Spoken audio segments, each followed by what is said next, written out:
What is up, Dingle's Crypto? So today we're diving in depth on Unibright, explaining exactly how it's integrated with Baseline Protocol. And if you don't know what Baseline Protocol, it's basically enterprise workflow integration middleware with the blockchain. So basically Baseline Protocol, we'll get into Baseline in a second here, but Baseline Protocol is the middleware between traditional workflows and blockchain, and we'll jump into that real quick and then explain Unibright's integration with Baseline's protocol, and then we'll get into Unibright's token utility, and then at the very end we get into my price prediction. But let's just jump right in today. Boop, boop.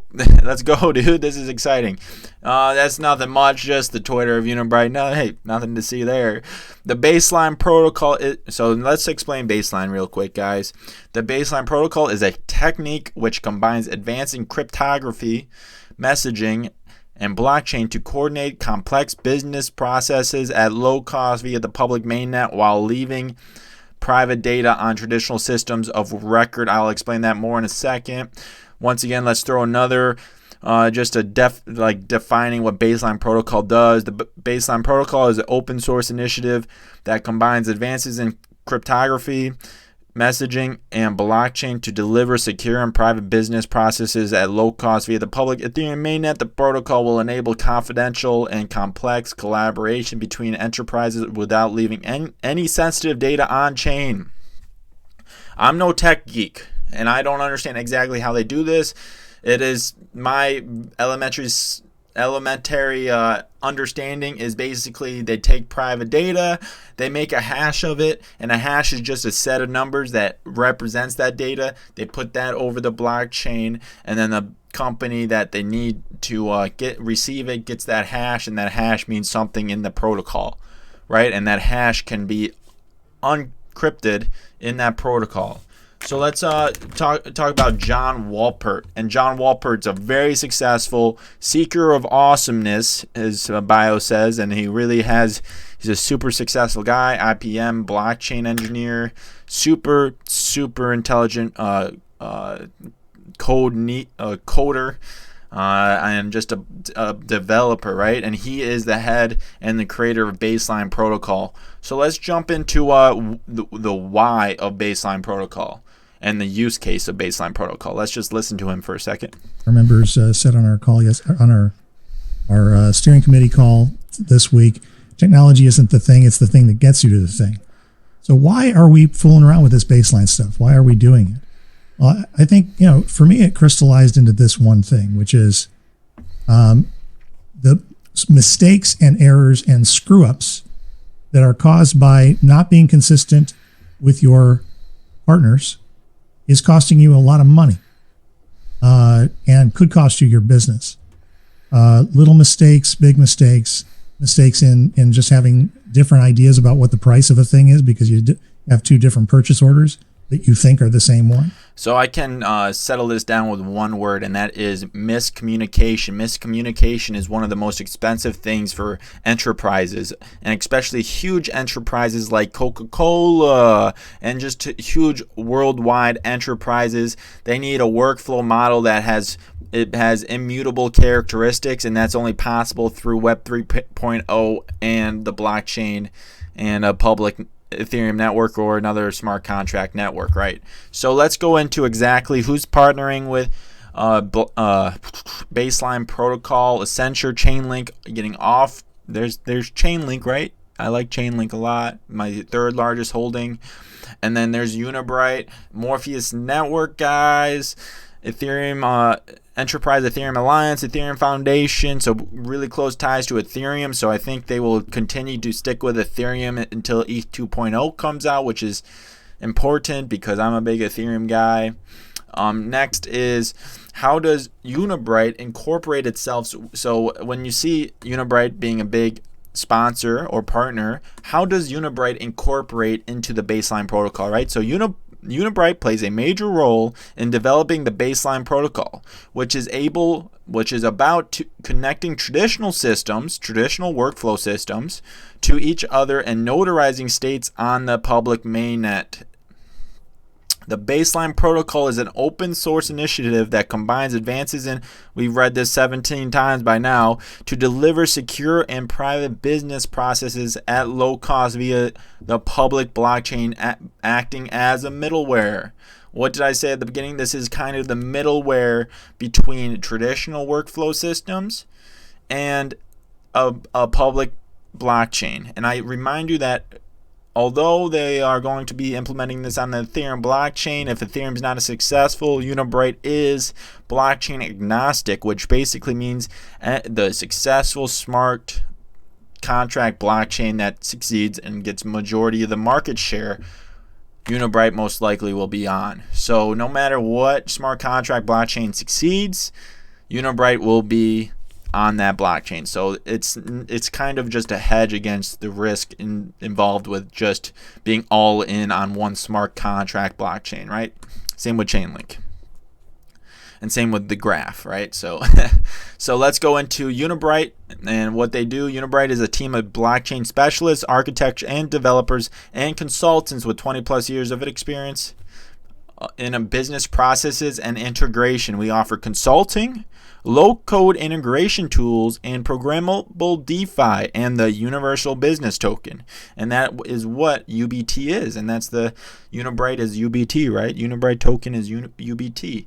So keep that in mind. Consulting, low-code integration tools, low-code, and DeFi. We'll get into that more later. Now let's go into what problem does Unibright solve? What problem does Unibright solve?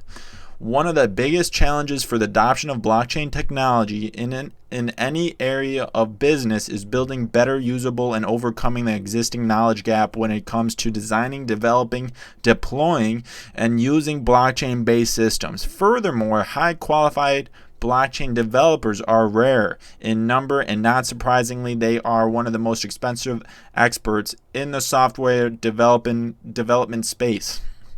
On the other hand, businesses start to understand the potential blockchain could have on their current operations and are looking for solutions to overcome the problems mentioned above, right? So if you want to make a lot of money, become a blockchain developer, but Unibright will be your competitor because what blockchain allows is a low code, what did they say? A low code integration tools, right? So low code blockchain integration to your workflow tools. That's what that means right there. So once again, so what is Unibright? I've said it about 15 times, but maybe one more definition will put it clear in your head. Unibright is a unified framework for blockchain-based business integration and a set of applications leveraging this framework. There you go. And now let's go into this is the Unibright workflow designer. They have kind of three use cases or like product tools to help integration. They have a contract interface, a UB workflow designer, which is this, and a UB connector, which it will show later. And the UB contract interface will also be shown here in a second. So let's just watch this for a second so you kind of get a sense of the low code integration tools that Unibright offers, right? So let's just show this real quick. To confirm on a new product, and different people or different departments have to give their okay before this product is finally put into the web shop. And remember, this is used by somebody who knows the process itself, knows what the company is doing, but does not have to know anything about smart contracts or a programming language or whatever. So right now there are many boxes and many circles on the drawboard. So basically, I'm not going to go through all of this, but he's just building a workflow model that has yet to be approved or approved on the network or confirmed on the Ethereum or whatever smart contract blockchain network, right? So let's go to 715 where he discusses how this is confirmed on the blockchain as well as a couple other things. See, as you can see, let me just explain this graph quickly. So this is the start of a product. Let's just say a product. So we need three parties to confirm that they like the design, right? So Paul needs to confirm, Maria needs to confirm, and John needs to confirm. And then once that happens, the design is okay. And then blah, blah, blah, blah, blah. So but this is a very simplistic workflow model, right? So let's just listen to what he has to say now. So what we want to do with Unibright, we want to integrate the outside world. For a company, we want to enable the company to interact with the blockchain by using their existing systems. So to simulate this, for the public demo, we wrote an email connector. So I can now configure this email connectors for every approval. I can enter an email who is allowed to give the approval for Paul. So I could enter Paul's email here, Maria's email here, and John's email here. As I'm only one person and I'm not Paul, Maria, and John at the same time, I always take the same email address, always my Unibright address. Okay, there you go. So he's integrating real-world tools that every company uses already, like email. And then following this, they send the email, which has approval code as well as a disapproval code. And they send this email. Let's go to where he shows them getting sending this email, right? So let's go to 1345. Skirt. And then we'll see this getting implemented, right? So I will give another approval for Maria. And I take the code. And I send the code to Dingle at Unibright.io. Again. This time it takes perhaps a little time. So what's happening in the background is that our connector is receiving an email, and the internal adapter configuration tells him to take that email, take the code, find the corresponding approval of a corresponding smart contract, and then set a different state in the smart contract. Okay, now we have it. Sometimes the Explorer is even faster than Etherscan, showing the transactions. Oh, there it is. So there you go. You can see the approval has been confirmed by the Ethereum network, which basically means it shows on their interface that the product can move forward in the workflow model. And obviously this can get as complicated as you want, as the enterprise wants. And one thing that he did say is the UB connector to real world tools that enterprises use already, like email. So you shoot an approval email, and this connector, this Unibright connector, takes that email and puts it through an Ethereum transaction, and it confirms it on the Ethereum network, and therefore giving the product the ability to move forward or whatever the workflow model is trying to provide. So there you go. And now let's talk about the utility of the UBT token, because once again, you are buying, if you buy and hold UBT token, you are buying the utility of said token. And UBT, it has a different utility than many others, and a lot of people don't understand exactly what they're buying when they hold UBT. So this is exactly what you hold. UBT token is a voucher to use Unibright's products and services. And what is Unibright's products and services? Consulting, low-code integration tool, and programmable DeFi. And there you go. So that is the tools. Everyone who wants to use the product and service has to buy UBT from those who own it. New UBT is an integration tool used by Provide Payments, which if you go back to the very beginning, Provide is one of the sponsors, as well as, there you go, Provide synchronize everything enterprise low code distribution systems for blockchain business integration.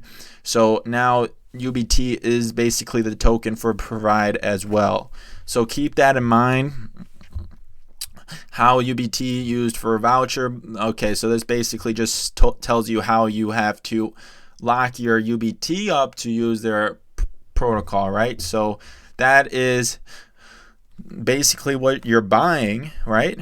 What you are buying to when you buy UBT tokens. So if you want to hold this token, this is what you hope appreciates in value, is the utility of said token. And let's go into what my price prediction is. So Unibright Price Prediction, UB's value proposition, software tools that help companies integrate their workflow software with blockchain with low overhead cost. And I think this is a very, very good use case, guys. A very good use case. Remember, you are buying the token, not the project. Once again, you are not buying the cash flows generated by Unibright, right? Or Baseline. So remember what you are buying when you are buying the token.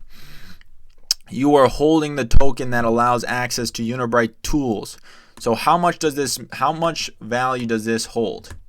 especially to you. You can't really generate a passive income per se, unless you just provide it to a liquidity pool, which you can do with any token, right?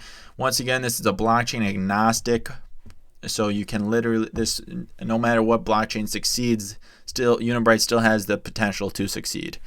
Things to consider: scaling of Ethereum. Right now, they are very heavily invested in Ethereum. They put a lot of time in putting everything on Ethereum. So if Ethereum fails, it will take a lot of time to convert to another blockchain, but not impossible. Utility of UBT. So there's not much. It's not a governance token. It's not blah, blah, blah. It's just basically allowing enterprises to use said tools on Provide as well as Unibright.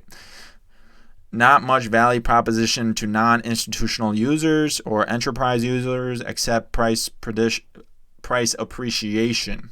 So that is why you're buying this token, obviously because of price appreciation. And I do think this value proposition is a very enticing one, and there's good work behind it, right? Baseline protocol is very good, right? So keep that in mind. Market cap right now is around a $90 million, $60 or 60-cent price. Most of its tokens are circulating, which is nice to see. So we need $140 million market cap to reach $1, which is very realistic. It needs to almost double, obviously, and then you would need around a $300 million market cap to see a $2 Unibright, which I do think is possible. So that is what my price prediction is for 2021, is basically a $300 million market cap, leaving it between $1 and $2. I feel like that's really realistic, and I try to be as realistic as possible for you. Obviously, it has more growth potential in the future beyond 2021, especially if Baseline sees more adoption by enterprises. I heard rumors that they're working with Coca-Cola as well as other big supply chains. So let's go ahead, and last but not least, if you thought this video added value to your crypto knowledge, please like and subscribe, because these videos take a decent amount of time to make, as well as become part of the Dingle community by joining our Discord chat and Telegram groups in the description. And you can shoot me a follow on Twitter, because sometimes I do tweet some valuable things, maybe once in a while. But I appreciate each and every one of you, and thanks for watching. Peace out and dingle, right?